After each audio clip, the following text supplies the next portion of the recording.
2024년 추수감사주일을 맞이하게 되어졌고, 이 추수감사주일을 맞이하면서 저는 오늘 말씀의 제목을 예수님의 감사생활이라 하는 제목으로 말씀을 나누고자 합니다. 저를 한번 따라해 주시면 감사하겠습니다. 예수님의 감사생활. 한 번 더 하겠습니다. 예수님의 감사생활. 오늘 예배에 참여한 우리 모든 믿음의 가족들이 예수님의 감사생활이 우리 모든 성도들의 감사생활이 되어지시기를 주의 이름으로 축원합니다. 미국의 사회학자가 한국을 방문하게 되어지고, 한국을 방문해서 한국 교회의 느낀 점에 관해서, 한국 교회 성도들의 신앙생활에 관해서 어떻게 평가했는가, 이렇게 평가했다고 합니다. 한국 교회 속에는 많은 교인들이 넘쳤지만 정작 보여야만 하는 사회 속에서는 그 교인들의 아름다운 모습이 잘 보이지 않았다. 교회 속에는 많은 성도들이 있었는데 교회 밖에는 성도들의 성도다운 모습이 별로 보이지 않았다라고 얘기를 하는데, 왜 이렇게 얘기할 수밖에 없었는가, 그 이유에 관해서 이렇게 덧붙이고 있었습니다. 한국 교회 성도들은 넘치는 축복은 원하지만 받은 축복에 대하여 감사하는 모습이 인색한 결과라. 받은 은혜, 받은 사랑, 받은 복에 관해서 나누고 베풀고 섬기는 모습은 사회 속에 나타나지 않았는데, 그것은 인색한 결과라고 평가했다라는 것이죠. 우리가 새겨 들어야 하는 말인 것 같습니다. 오늘 예수님의 감사생활을 말씀을 통하여 받으면서 이 자리에 계신 우리 모든 성도들이 넘치는 감사로 세상을 섬기고 이웃을 섬기면서 받은 은혜, 받은 사랑을 아름답게 꽃피워가는 복 있는 성도들이 다 되시기를 주의 이름으로 축원합니다. 자, 그렇다고 하면 예수님의 감사생활은 어떠했을까? 예수님의 감사생활을 오늘 본문과 요한복음 11장의 말씀을 가지고 함께 살펴보고자 하는데, 오늘 본문 속에서 발견할 수 있는 예수님의 감사생활을 발견하게 되어지는데, 제일 첫 번째 예수님의 감사생활은 아주 적은 것, 아주 작은 것을 가지고 감사하시는 모습을 보게 되어집니다. 예수님의 공생의 사역 속에서 오늘 본문 말씀이 기록되어진 이 오병이어의 기적은 마태복음뿐만 아니라 마가복음, 누가복음, 요한복음 4복음서에 다 기록되어진 말씀입니다. 그런데 이 4복음서에 기록되어진 이 오병이어의 사건 이전의 내용을 보면 예수님께서 많은 환자들을 고치게 되어집니다. 예컨대 앞을 보지 못하는 시각장애인의 눈을 고치시는 사건이 나타나게 되어지고, 말을 잘 하지 못하는 언어 장애인의 병마를 고치는 사건이 나타나고 있습니다. 그뿐만 아니라 손 마른 사람의 병을 고치기도 하고, 12년 동안 혈류증 환자로서 고생하시던 한 여인의 병을 고쳐주기도 하고, 심지어 회당장의 딸이 죽어가고 있었는데 그 죽음의 현장에서 다시 살려내는 놀라운 사건도 일으키게 되어집니다. 이처럼 예수님께서 공생의 사역을 시작하시면서 많은 사람들의 병마를 고치게 되어지니까 전국에서 예수님을 만나기 위해서, 예수님을 통해서 자신의 문제를 해결하기 위해서 많은 사람들이 몰려들게 되어집니다. 성경에 보면 가버나움에서, 데가볼리에서, 두로에서, 시돈에서, 원근 각처에서 많은 사람들이 예수님의 기적의 현장에 참여하고 자신의 문제를 해결하기 위해서 예수님을 향하여 인산인해가 찾아오게 되어졌다는 것이죠. 이처럼 많은 사람들이 몰려와서 예수님과 함께 예수님의 말씀을 듣고 예수님의 능력을 체험하게 되어지는데, 마태복음 10장 1절에 보면 이렇게 기록하고 있습니다. 예수께서 그의 12 제자를 부르사 더러운 귀신을 쫓아내며 모든 병과 모든 약한 것을 고치는 권능을 주시니라. 예수님에 의해서 병마가 치료되어지고 예수님의 제자들에 의해서 병마가 고쳐지고 귀신이 떠나가게 되어지는 이 놀라운 현장 속에 많은 사람들이 몰려와서 하루 종일 예수님의 말씀을 듣게 되어지고 저녁 시간이 되어진 거예요. 저녁 시간이 되어졌는데 이 저녁 시간에 이들에게 먹을 것을 주어야 하는 상황입니다. 그래서 제자들이 예수님에게 얘기를 하게 되어집니다. 선생님, 이제 말씀 전하는 것 중단하시고 이분들이 마을로 가서, 시내로 가서 먹을 것을 좀 사 먹게 하면 어떻겠습니까? 제자들이 얘기를 했더니 예수님께서 하시는 말씀이 그럴 필요 없다. 너희들이 먹을 것을 주어라. 아니, 우리가 가진 게 아무것도 없는데요. 우리가 지금 가지고 있는 것, 우리 스스로 먹을 것도 없는 상황인데요 라고 대답을 하게 되어지지요. 그때 안드레가 보리떡 5개와 물고기 2마리가 들어있는 조그마한 꼬마가 가지고 있었던 도시락을 가지고 예수님에게 드리게 되어집니다. 여기에 먹을 것은 이것밖에 없습니다. 그러면서 물고기 2마리, 보리떡 5개가 들어가 있는 작은 도시락을 하나 예수님에게 내어 놓게 되어집니다. 한 소년이 가지고 온 도시락이었습니다.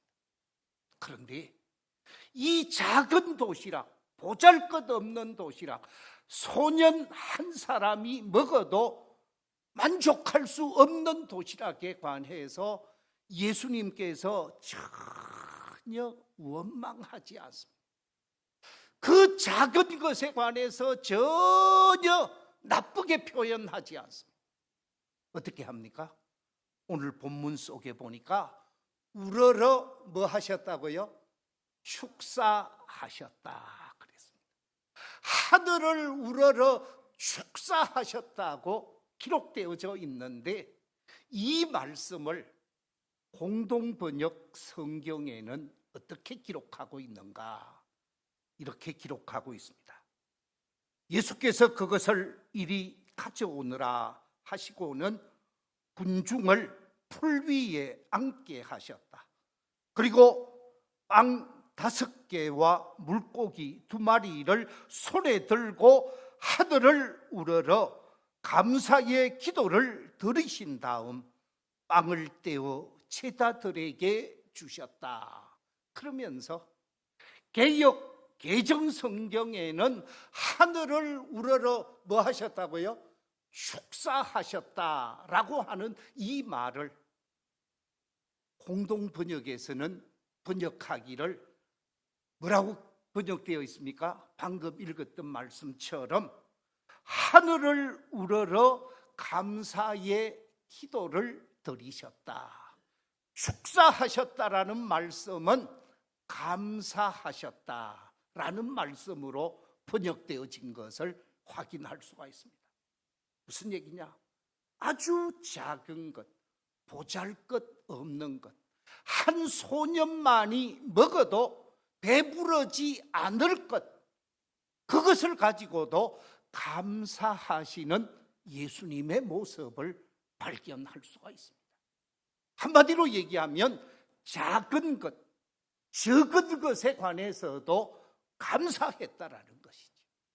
이 말을 바꾸어서 얘기하면 우리가 가지고 있는 것 넉넉하지 않고 부족하고 모자라지만 그 모자란 그 현장에서 감사하셨다라는 거죠. 이 자리에 계신 우리 성도님들 한번 생각해 보십시오. 나는 어떤 자세로 매일매일의 삶을 살아가고 있는가? 지금 강단에 물을 떠놨습니다. 이 물을 제가 마셔서 지금 3분의 2 정도 있습니다. 그런데 이 3분의 2 정도 있는 이 물을 보고 어떤 사람은 말하기를 아직도 얼마가 있어요? 3분의 2가 있습니다 라고 말하는 사람이 있는가 하면, 아니 오늘 하루 종일 마셔야 하는데 3분의 2밖에 없습니다 라고 말하는 사람이 있을 것입니다. 전자는 긍정적으로 현실을 바라보았습니다. 그러나 후자는 부정적으로 현실을 바라보았습니다.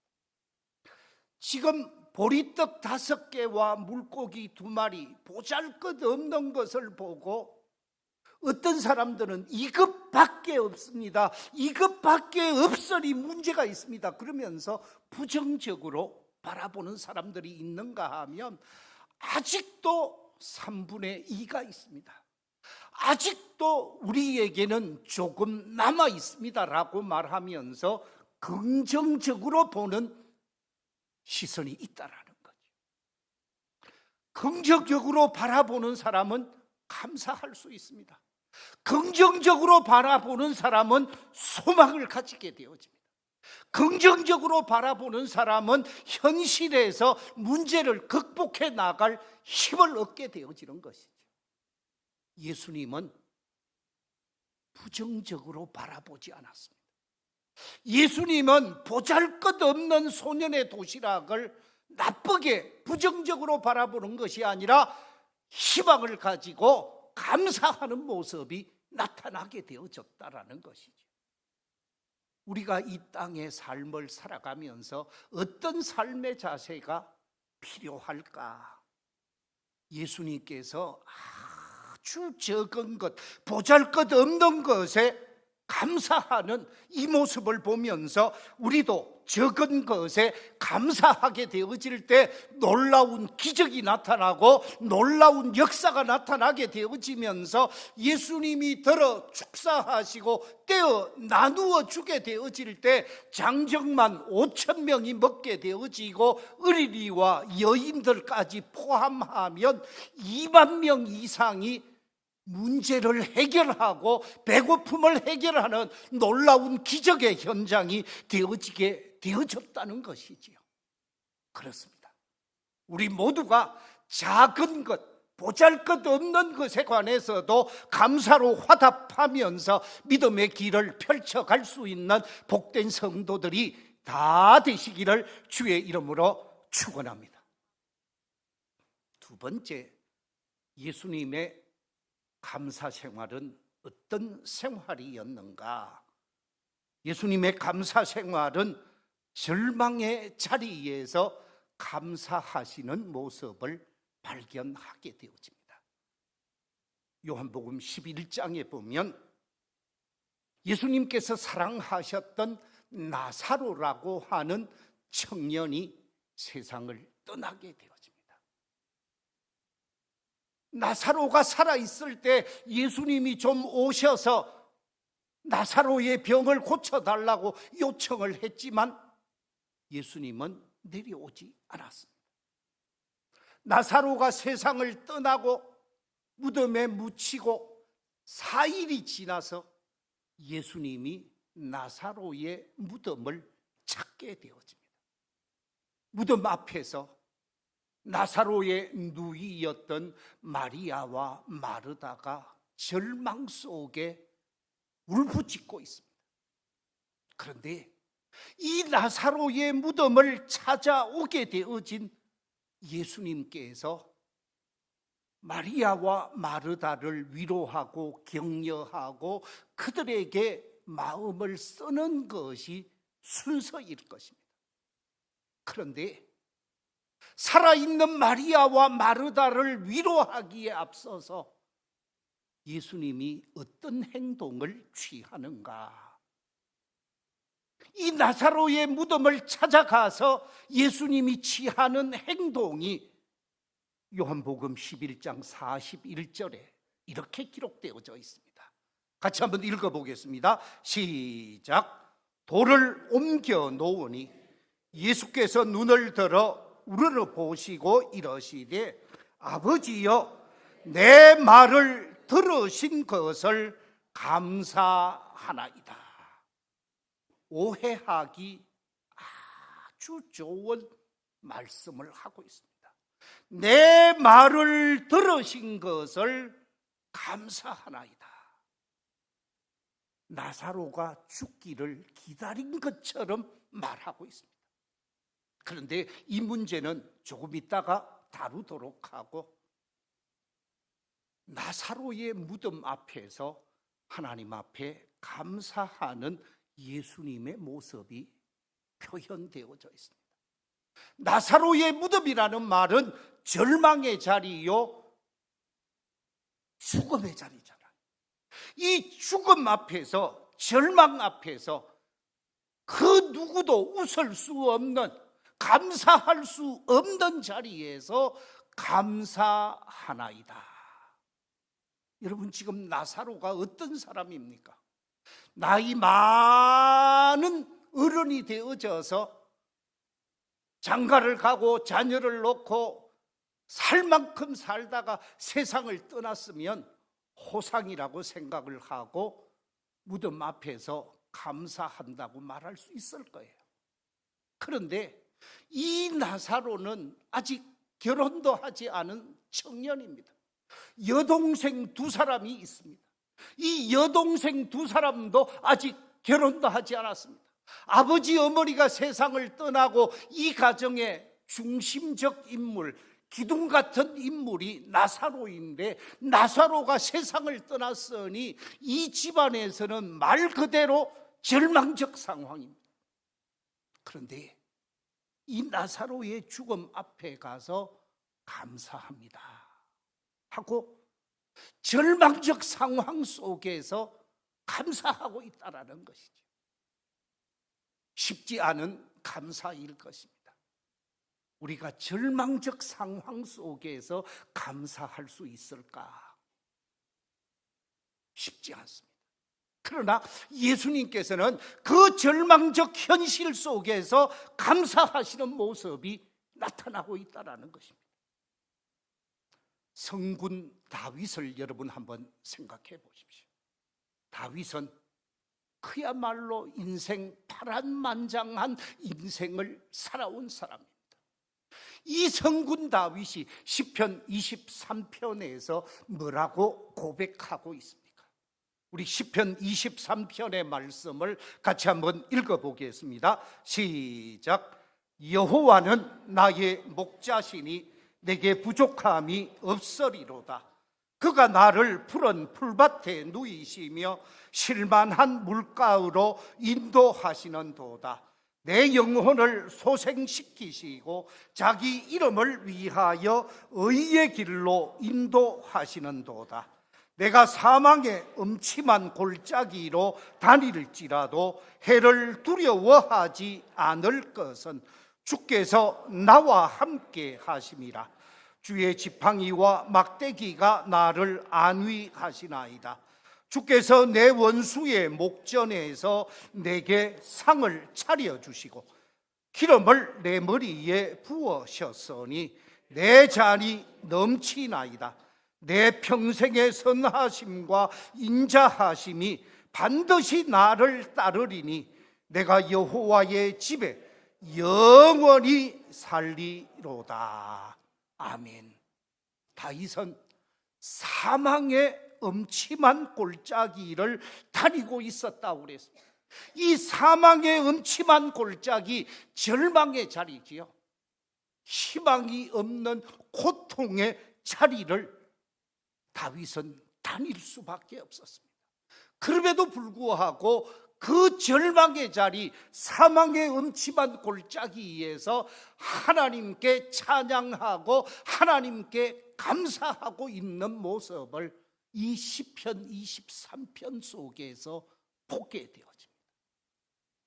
그런데 이와 같은 놀라운 신앙 고백이 있었던 다윗이 도망자로서 늘 사망의 음침한 골짜기에 있었던 것이 아니라 이스라엘의 2대 왕이 되어지는 이스라엘 민족의 가장 위대한 지도자로 세움받는 역사가 나타나게 되어집니다. 절망적 상황 속에서도 하나님 앞에 감사했던 다윗을 하나님은 그냥 외면하지 않으셨다는 것입니다. 다윗을 높이 들어서 감사의 열매로 아름다운 인생을 펼치게 했다는 말씀입니다. 이 말씀을 읽으면서 손양은 목사님이 생각이 났습니다. 손양은 목사님은 자신의 두 아들, 6남매 가운데 가장 잘난 두 아들 동인이와 동신이를 북한 공산당에 의해서 총에 맞아 순교하게 되어집니다. 예수 전하는 복음의 학생, 전도자로서 삶을 산다고 예수를 전하는 믿음의 학생이라고 총으로 난사해 죽이게 되어집니다. 두 아들이 공산당에 의해서 죽임을 당하게 되어지고 마지막 장례식을 치르게 되어지는데 두 아들의 아버지가 모든 조문객들 앞에 나와서 인사를 하게 되어집니다. 저 사진에 위에 아들이 큰아들 동인이고 밑에가 동신입니다. 두 아들이 갑작스럽게 세상을 떠나게 되어져서 장례식을 치르면서 뭐라고 고백을 했는가? 10가지 고백을 하게 되어지는데 첫째, 나 같은 죄인의 혈통에서 순교의 자식들 나오게 하신 것 하나님 감사합니다. 내 아들 가운데 순교자 되신 것 감사합니다. 그렇습니다. 맞다고 박수까지 치네. 두 번째 감사 조건이 뭡니까? 허다한 성도들 가운데 내 아들, 보배로운 아들을 주셔서 하나님 감사합니다.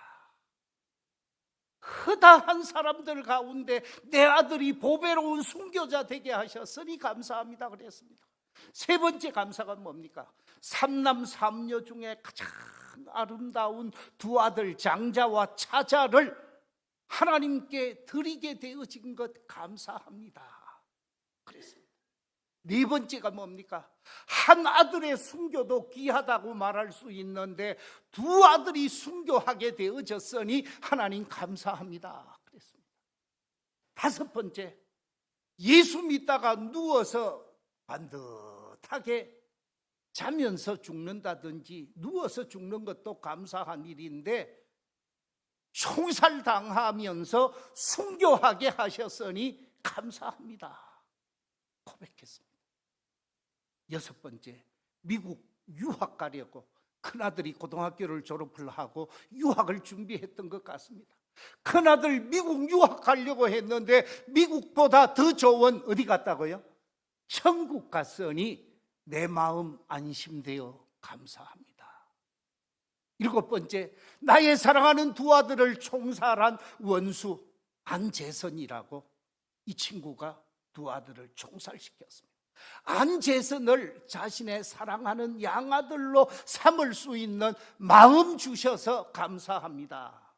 그렇게 감사를 고백하게 되어집니다. 여덟 번째, 두 아들의 순교로 말미암아 많은 선교의 열매, 천국의 아들들이 두 아들의 죽음을 보고 예수 믿게 되어질 걸 생각하니까 감사합니다 그랬고요. 아홉 번째, 여덟 가지 진리와 하나님의 사랑을 찾는 기쁜 마음, 여유 있는 믿음 주신 예수 그리스도께 감사합니다. 그리고 마지막 열 번째, 이렇듯 과분한 축복 누리게 된 것 감사합니다. 하나님 앞에 감사로 영광을 돌리는 손양은 목사님, 절망적 상황 속에서 감사하시는 모습을 보게 되어집니다. 그랬기에 손양은 목사님은 죽었지만 지금도 살아서 말하는 사람으로 기독교 역사 속에, 한국 기독교 역사 속에 가장 자랑스러운 사랑의 사도로 인정을 받고 있습니다. 그렇습니다. 절망적 상황 속에서도 감사할 수 있는 이 아름다운 삶의 모습, 아름다운 믿음의 모습이 저와 우리 모든 성도들의 신앙 고백이 되시기를 주의 이름으로 축원합니다. 세 번째, 예수님의 감사 생활은 어떤 생활입니까? 요한복음 11장에 보면 기도에 응답해 주실 줄로 믿고 감사하셨습니다. 예수님께서 나사로의 무덤을 찾게 되어졌고 그 나사로의 무덤에 들어가서 그 무덤 앞에서 하나님 앞에 감사했는데 왜 감사했는가?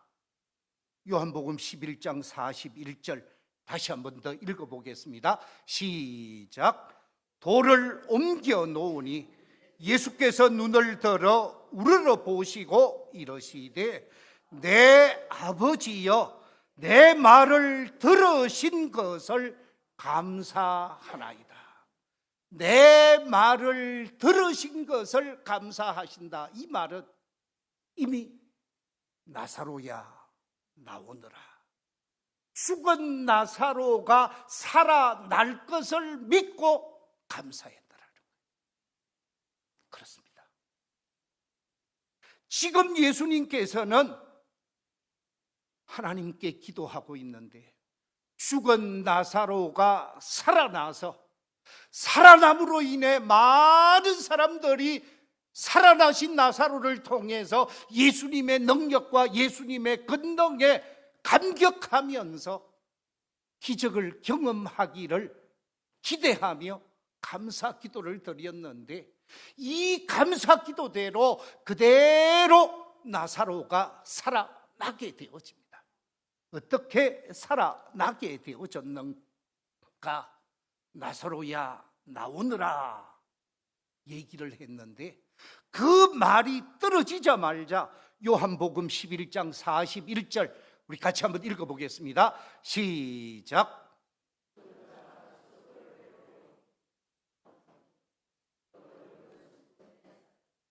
아멘. 죽음에 사로잡혀 있었던 나사로가 수건에 감긴 채 그대로 무덤에서 살아나오는 놀라운 역사가 나타나게 되어졌다. 무슨 얘기입니까? 기도에 응답해 줄 줄로 믿고 감사하신 예수님의 모습을 보게 되어집니다. 우리 인간은 죄로 말미암아 죽을 수밖에 없고 심판과 함께 저주를 받아서 멸망당할 수밖에 없는 죄인인데도 불구하고 주님은 우리를 구원하시고자 하시는 하나님이시죠. 로마서 5장 8절에 보면 이렇게 기록하고 있습니다. 우리가 아직 죄인 되었을 때에 그리스도께서 우리를 위하여 죽으심으로 하나님께서 우리에 대한 자기의 사랑을 뭐 하셨다고요? 확정하셨다.